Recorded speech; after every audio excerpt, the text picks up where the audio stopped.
Hello everyone. कक्षा 7वीं वाले बच्चे ध्यान देंगे। पिछली वीडियो में हमने विभिन्न प्रकार की शैलों और स्थलमंडल की जो स्थलमंडल रहते हैं उनकी आकृतियों के बारे में अध्ययन किया था, जिसमें हमने बताया था पर्वत, पठार और मैदान क्या होते हैं, इनकी ऊंचाइयाँ कितनी होती हैं। ठीक है, आज हम पढ़ेंगे बलन और घर्षण क्या है। मोस्ट इम्पोर्टेंट क्वेश्चन आता है कि बलन और घर्षण किसे कहते हैं। ठीक है, बलन और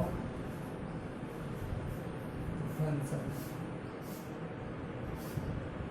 आपको ये बताने से पहले बलन क्या है और घर्षण क्या है, ठीक है, इसके पहले आप एक चीज और जान लें कि जो पृथ्वी में जो भू संचलन क्या होता है ना, पृथ्वी के अंदर भू संचलन क्या कहलाता है।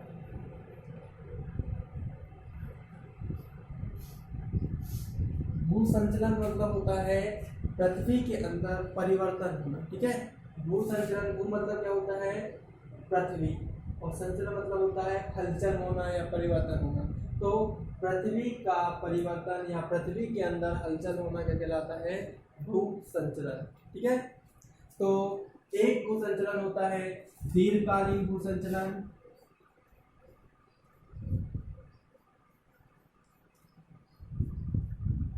और एक होता है आकस्मिक।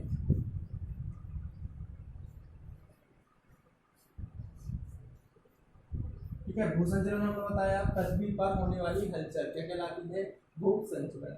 अब दीर्घकालीन भू संचलन क्या कहलाते हैं, जो जिसमें क्या होता है, दीर्घकालीन मतलब लंबे समय के बाद पृथ्वी में परिवर्तन होते हैं। मतलब दीर्घकालीन भू संचलन वे भू संचलन होते हैं जिसमें लंबी अवधि के पश्चात भूमि में या पृथ्वी में क्या होते हैं, परिवर्तन होते हैं।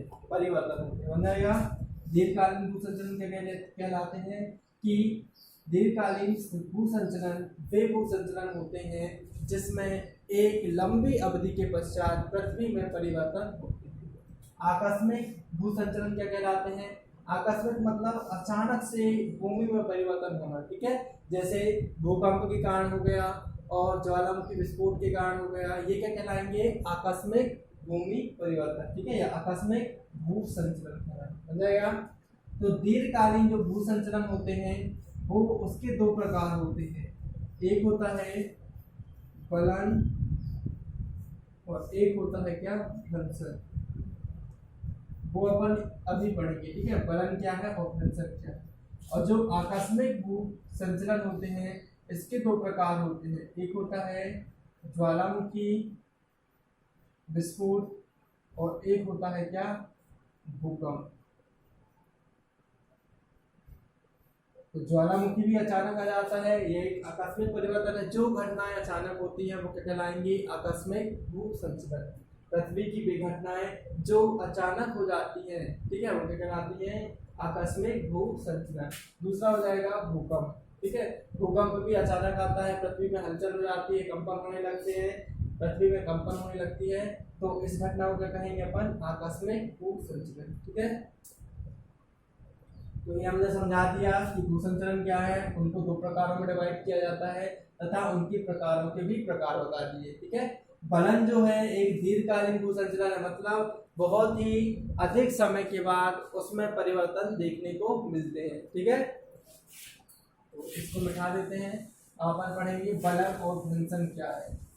क्वेश्चन पूछा जाता है बलन और घर्षण को संक्षिप्त उदाहरण से समझाइए। ठीक है, तो यहाँ देखो बलन क्या लिखा है, बलन। तो पृथ्वी के अंदर क्षैतिज भू संचलन के द्वारा, ठीक है, पृथ्वी के अंदर क्षैतिज भू संचलन के द्वारा, भू संचलन मतलब भूमि में हलचल के द्वारा जो लहरनुमा मोड़ पड़ जाते हैं उन्हें बलन कहते हैं। ठीक है, जैसे समझ लो पृथ्वी की सतह है। ठीक है, आपकी यहाँ पे पृथ्वी की सतह है, ऊपर यहाँ पे जमीन, ठीक है, ये जमीन वाला भाग है, बीच में पानी है और नीचे कंकड़ पत्थर है। ये अपनी पृथ्वी है, पृथ्वी मतलब जमीन की नीचे वाली पृथ्वी जमीन कहलाए। ठीक है, तो पृथ्वी के अंदर, ये पृथ्वी के अंदर, ठीक है, क्षैतिज भू संचलन मतलब क्षैतिज दिशा ये कहलाती है ना, क्षैतिज भूसंचलन के द्वारा पृथ्वी में जो लहरनुमा मोड़ पड़ जाती है, लहरनुमा ऐसी मोड़ पड़ जाए,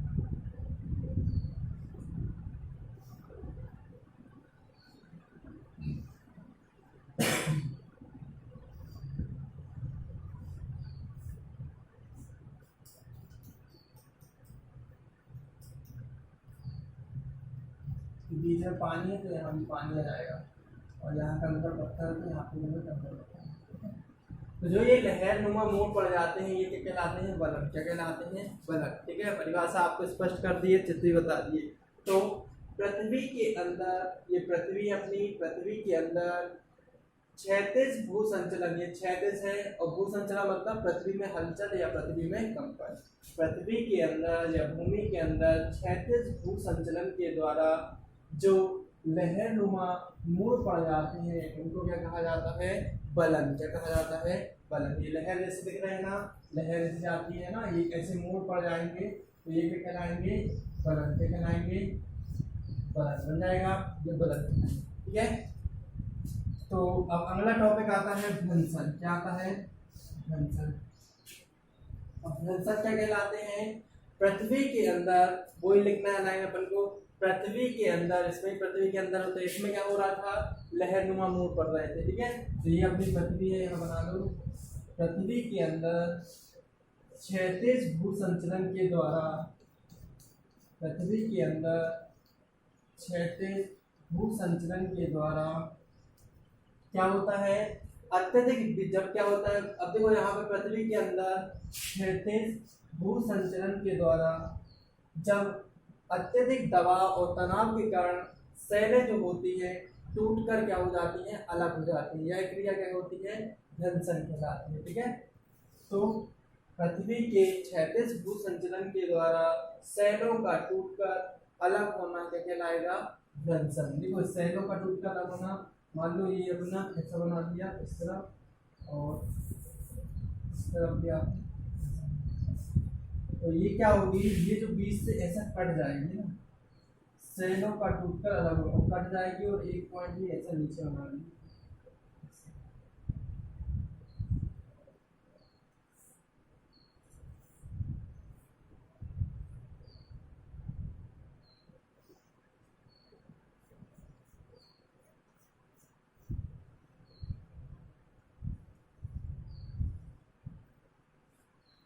तो यहाँ देखना, ये बीच में आपका यहाँ पानी,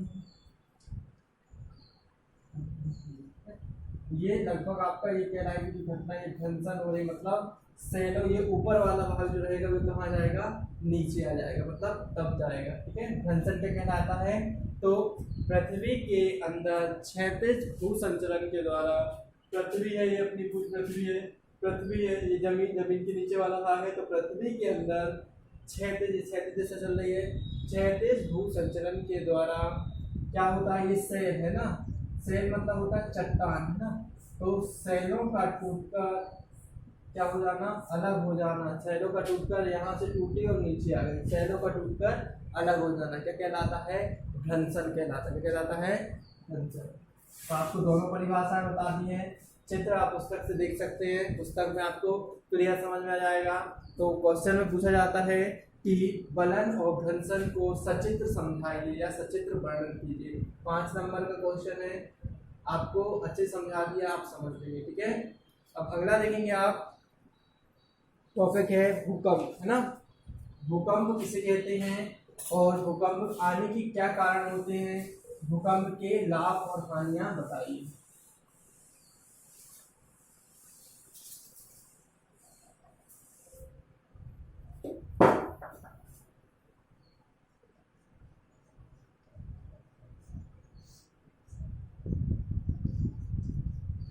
भूकंप, ठीक है, भूकंप जो है, भूकंप शब्द, भूकंप मतलब होता है भूकंप, जब पृथ्वी में हलचल होती है ना तो उसे क्या कहा जाता है? भूकंप, या पृथ्वी में जो कंपन होता है।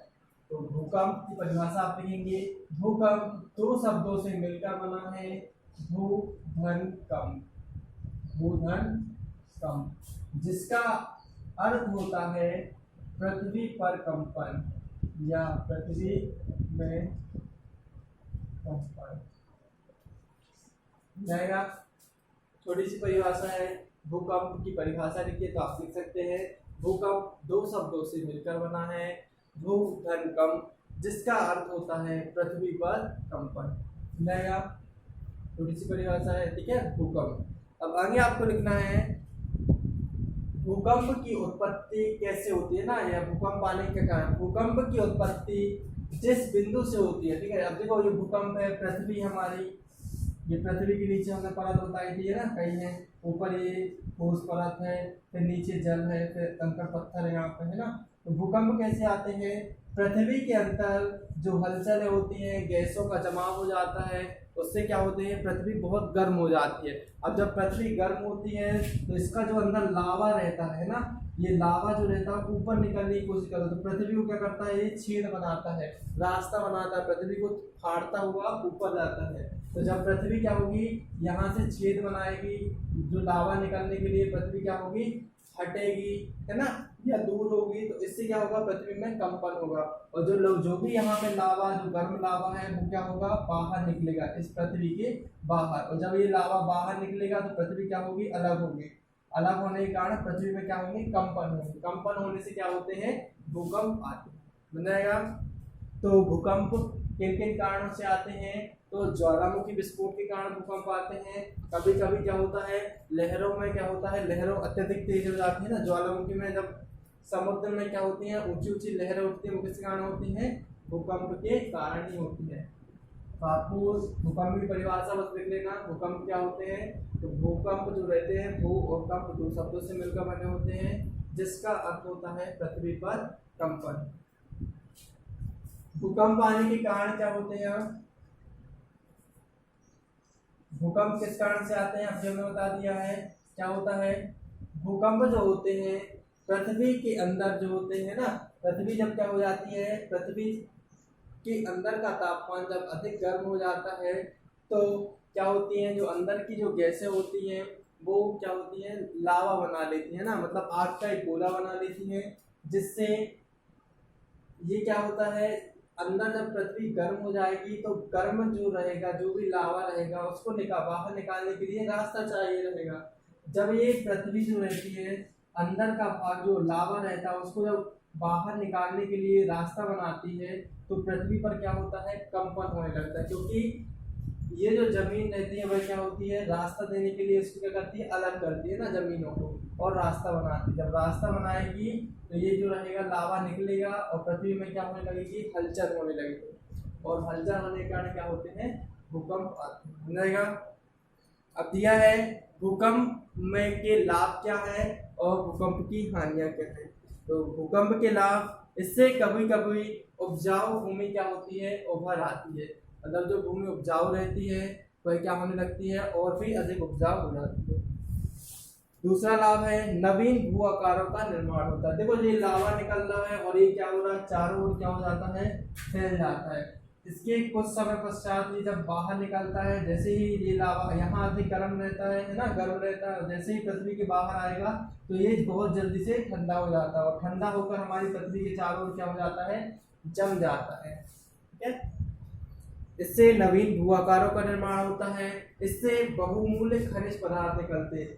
अब अंदर जो है ज्वालामुखी विस्फोट होगा, तो अंदर से जो भी यहाँ पे धातुएं रहेंगी, है ना, कोयला, तांबा, हीरा, सोना, चांदी, वो भी क्या होगी, ज्वालामुखी के साथ क्या हो जाएंगी, बाहर आ जाएंगे। तो ये क्या होते हैं, बहुमूल्य धातुओं और खनिज पदार्थ भी धरातल पर आ जाते हैं। इससे नीचे हो जाने वाले भूभाग पर झीलों का निर्माण होता है, ठीक है। अब देखो ये क्या हो जाता है, नीचा हो गया भूभाग, है ना, अब यहाँ पे क्या बन जाएगी, ऐसी खाइयां बन जाएगी। अब ये खाइयां बन जाएगी तो यहाँ से क्या हो जाएगी, पानी भरेगा, पानी भरेगा तो यहाँ से झीलों का निर्माण हो जाएगा।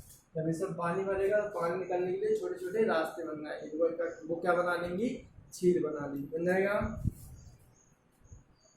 तो ये हो गया भूकंप, भूकंप के लाभ पढ़ लिए, भूकंप आने के क्या कारण होते हैं वो पढ़ लिए, बलन और भंसन के बारे में भी हमने बता दिया, ठीक है। तो आज की वीडियो में इतना ही, बाकी आपको जो भी टॉपिक बचे हैं आप कवर कर लेना, है ना, सारे टॉपिक लगभग हमने समझा दिए हैं।